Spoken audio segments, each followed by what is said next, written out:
Hey everybody, welcome back to Mekor Acres. I have been challenged by the clueless homesteaders in the content creators Discord group for 5 reasons why you chose to homestead. Well, it took me some thought, because it just kind of something I did, but I think the number one thing is just getting more in tune with what I eat, where my food comes from, and having some control over that. We started out, well, quick backstory. I'm from New Hampshire. I lived in New Hampshire all my life. My parents never raised us doing any kind of gardening. They weren't interested in any kind of gardening and everything like that. We've always had dogs, occasionally some birds or something. Then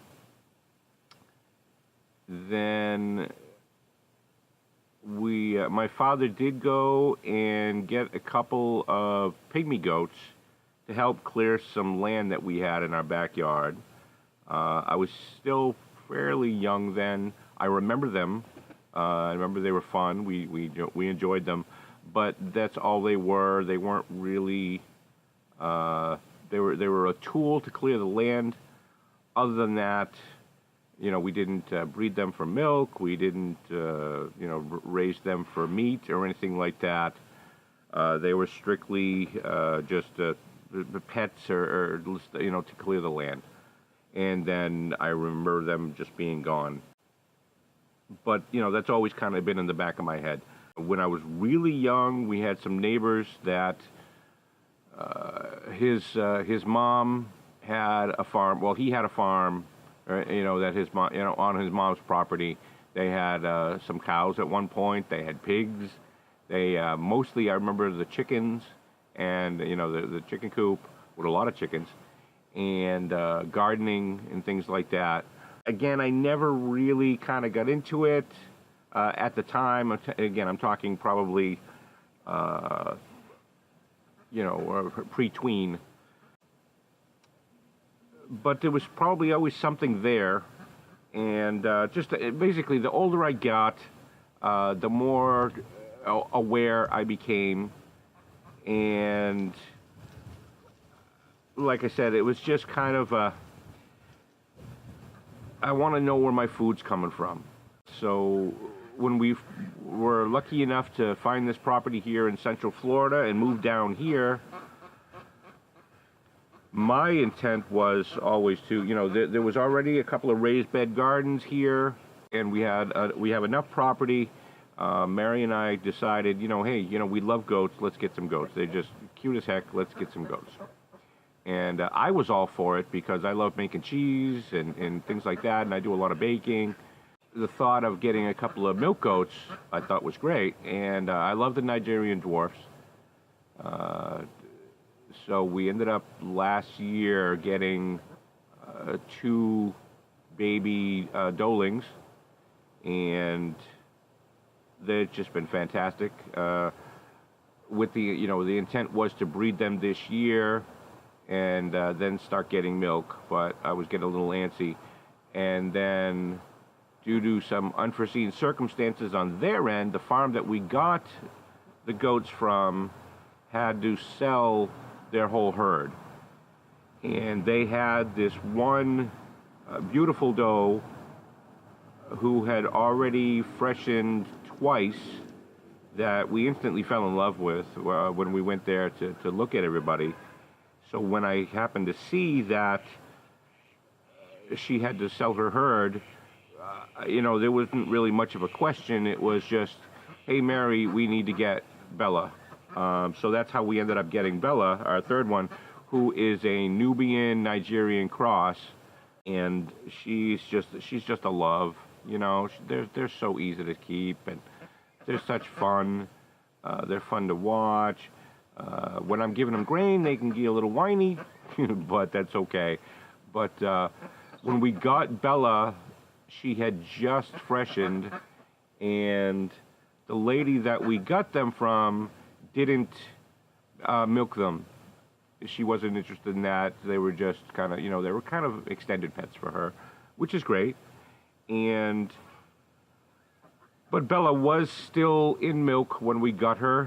Her production was fairly low. I was getting, I don't even think I was getting a full cup a day. But it was still fun to do and a learning experience. She got used to me doing it. She got into the habit of me milking her. And she settled right in. And I milked her up until a few months ago when I dried her out. And then we got Gaston and got them pregnant. Her and Penelope, we decided to get them pregnant. So they're actually due anytime the third week of January forward. I'm thinking probably within the first 2 weeks of February at the latest, I'm hoping.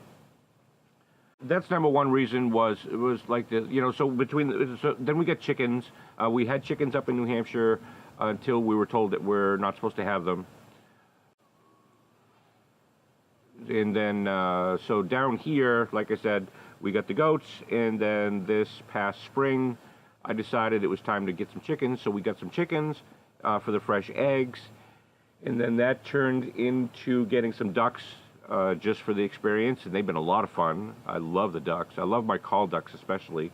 The pecans we got because they were cute, and but I'll gladly eat their eggs. And then we got the muscovies. We actually got the muscovies before the pecans, and that was just more out of convenience. Again, for the eggs, they lay these jumbo eggs that, just the yolk itself is probably twice the size of a regular large egg, and they're great for baking. So that's why I tend to, I don't mind keeping them around. They've been fantastic. I bake a lot of bread and stuff like that, so that's why but they've been just awesome. So we got the chickens, the call ducks, which I wanted just because I think they're adorable. And we'll get some eggs out of them, and I'm hoping to raise them. Just something to bring to farm swaps with us, I decided this year that I wanted to raise my own chicken. Let's see, how difficult it's going to be to raise our own meat. We're not really set up pasture-wise to get a small cow or anything like that, as much as I'd love to. We just don't have the pasture. We have the land, but we don't have the pasture. Oh, that's more, if anything, that'll be a long-term goal, but I don't see us going there. But we have 4 parrots, and we've had them for probably about 5 years, maybe 6. And I've always loved large parrots. When I used to work in the pet industry, and I ran pet stores, that was always, between reptiles and parrots, I always kind of was drawn to more than anything else. And I always wanted some big parrots, and Mary wanted parrots, so we ended up getting parrots. And then, that one parrot turned into, oh my God, this thing's adorable, we have to get it. So, that turned into 5. But now we're down to 4. And that, we just come to kind of the realization that, we love birds. We're bird people. So I think that's pretty much where we're going to focus mostly, is on the birds, except for the goats. I want the goats for the milk. And, wow, talk about going off on a tangent.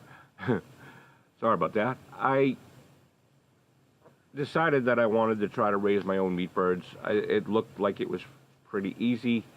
And, again, being that I love to cook, I was like, well, let's see what the difference in the quality is. So we ended up getting a dozen Cornish cross that I raised, and I got to tell you, it was just an awesome experience. They were super easy to maintain and to raise. I enjoyed every morning going out and checking on everybody, making sure that everybody was there. Out of the 12 that we raised, the day before I was planning on processing everybody, we ended up losing 1, unfortunately. I don't know how, but we ended up losing 1. Didn't look like he had a heart attack or anything, so I don't know what could have happened. And unfortunately, he was a large rooster too. So I think, but still, I think statistically, I think that's a pretty good deal. I cooked them, I fried them with batter, and I grilled them. I did like a beer can chicken on the grill. That was awesome. I roasted them. I barbecued them. I stewed them. I baked them. In every way that I cooked them, they were just awesome. Juicy, flavorful. So I'm definitely looking forward to doing that again. So yeah, for as far as the number one reason, it's food. Food. As you can tell, I like to eat, and I'm not shy about that fact. And the number two reason, as you can see, I'm outside. I love being outside. I could sit here and just watch the livestock all day, enjoy the sun, enjoy the breeze.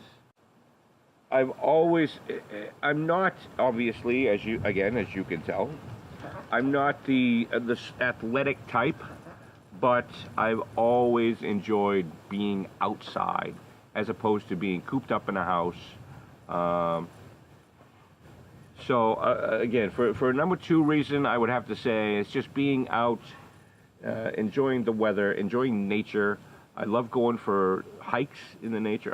When I lived in New Hampshire, I love going up in the mountains and just exploring things, and going through these polar caves and river stuff, and fly fishing and hunting, and I haven't gotten into a lot of that stuff down here yet, but that's definitely a goal. But I guess as far, and I think homesteading has allowed me just to enjoy nature even more and want to learn more about it and explore it more. Number three, I love to learn. I'm always, almost to a fault, looking for new things to experience and to learn, and just to expand my horizons. I get bored. I hate that word, but I get bored. I don't want to say quickly, but I can, So I will tend to go from project to project, especially more so, in New Hampshire, more so in the winter. I used to always try to find a project that I could focus on through the cold months when I was indoors. And that a lot of that has translated down here. I definitely don't find myself bouncing around as much as I used to. And homesteading especially, there's so much to it that I'm not going to lose interest. I think that's more of a deep-seated kind of thing, belief, or whatever you want to call it. It's a lifestyle, and it's definitely a lifestyle that I'm suited for. But there's always something to learn, and just fencing projects, and again, I go back to the livestock. Proper nutrition for the chickens and the goats, and housing, and building the housing. I attempted some gardening when we last year, basically. We've been here for about 18 months. So, last summer I attempted gardening, and unfortunately, I haven't started yet, in the New England mindset. So I didn't plant anything down here till probably, I think, anywhere from March on, and that's really towards the end of the growing season down here because it's so hot here in the summer. I should be planting now. I should have planted last month, but I should be planting now in order to, before it gets too hot. So that's something I got to start planting. But I've just been so focused on the livestock that, do you mind? She's always, that one pekin is always the one that's just blah, blah, blah, blah, blah. Hey, take it somewhere else, will ya? I'm talking here. So, just another reason to love him. Hey, hit the bricks. So, yeah, I haven't really focused on the garden that much. So that's kind of going to be my next major thing that I'm going to focus on as far as learning and doing it right and getting things to grow properly. I did some hydroponics up in New Hampshire, and I love that. I was successful at it as far as growing greens and, you know, kale and spinach and cabbage and tomatoes even. So I look forward to doing that down here, but the big thing, like I said, as far as I love to learn, and that's you know, I'm only gonna I can only better myself or people around me, you know, by learning. So number 4, the independence. My mom always kind of raised us to be independent people, and I have 2 sisters. I have 2 older sisters, and we're all pretty independent. I have one sister that's in New Zealand. I have another one that's still up in New Hampshire, and then I, like, you know, myself down here. We've always kind of raised ourselves to. She always pushed us to be independent, almost to a fault. So I've always leaned towards being self-sufficient and doing for myself. Not to, you know, I love doing for others. That's kind of part of it. But, again, it kind of goes with that learning thing. Instead of asking for help, I will research and learn how to do something so I can do it myself. You know, teach a man to fish kind of thing. So I think that's probably just another extension of the homesteading thing. Wanting to be self-sufficient and try to, you know, do for myself as much as I can. So the independence of it, I would say, is probably the big thing. Number 5, I think it's human nature to want to commune and kind of get along, and so I think the big thing for me is the community. I feel very comfortable. I feel like I belong as part of a homesteading community. People, like-minded people that are self-sufficient and striving to be more self-sufficient and independent, and not sheep. So I'd have to say probably the community is, from what I've seen in the last, you know, year and a half since I've been following it, is just fantastic, helpful, more than willing to assist in any way they can. You know, gatherings all over the country. So I just want to close this up by saying thank you to Clueless Homesteader for tagging me in this, and thank you guys for watching. Thanks to all my subscribers, new subscribers, and I hope we can all continue to grow and learn and just enjoy life and enjoy what we do. Also part of this, I want to do another challenge that was going around was a Love4Love. Again, like I said, I got tagged by Clueless Homesteaders, so make sure you check them out. I'll put a link in the description, actually in the a tag up here on the left. There's not a whole lot of people that I watch. I watch a lot of the, some bigger channels, Weed 'em and Reap is a favorite channel that I watch a lot. Lumna Acres I watch faithfully. Al and Olivia and Gina, just Al's a hoot, you know. And it's kind of nostalgic for me because they're up in New Hampshire and I lived in New Hampshire. I was further south than them, but you know, I watch them faithfully. Jeff over at Bobblehead Homestead, I watch him thanks to the kids over at Out in the Country. He's a hoop. I really look forward to watching him grow and watching how he expands his homestead and grows his homestead. And I mentioned them, the kids over in Out in the Country. They have totally restored my faith in kids their generation. Talk about a couple of hard-working kids. They're just not afraid to work. They've completely renovated that homestead that they're selling now to move to another one. So I really look forward to seeing what they're going to do next. So as far as the Love for Love challenge that I got from Clueless Homesteaders, I'm just going to list these 4 for now, and I'll add a few later. But the first one is the Citystead. Make sure you check them out. They got some they seem like a really cool family, and there's some good information there.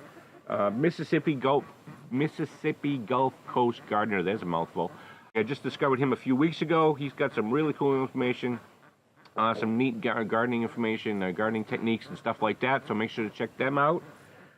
Brew City Gardener. I just found him this week, actually, the last couple of days, and he's got a lot of content. I haven't even scratched the surface on what he's got out there, but really cool on camera, and so I look forward to seeing what else he's got for content. And then there's Okie Rob's Bees and Gardening, which another thing that I'm looking to get into this year. I joined a bee club a few months ago because there's another thing. I've always been interested in the honeybees, and I'd like to save the honeybees as much as we can, and I like to make mead, and I'd love to be able to get my own honey for it. So hopefully in the springtime I will be starting some hives. So I do a lot of research and follow a lot of beekeepers and things like that. I happen to find Okie Rob, and again, he's got some really cool information. He's got a lot of beekeeping videos. He's got some cool gardening videos, so make sure to check him out. Again, I'll leave, I don't know how many links I can leave up in the left, but there will be all links down in the description also. So make sure to check that out. Thanks everybody for watching, and stay tuned. I know I've been a little lax in getting the videos out lately. I haven't had a whole lot of things going on, to be completely honest with you, with the holidays and everything. I'm still waiting to get my fencing, to finish the fence off. And don't forget, in the immortal words of the Cosmic Muffin, it's a wise man who rules the stars. It's a fool who's ruled by them.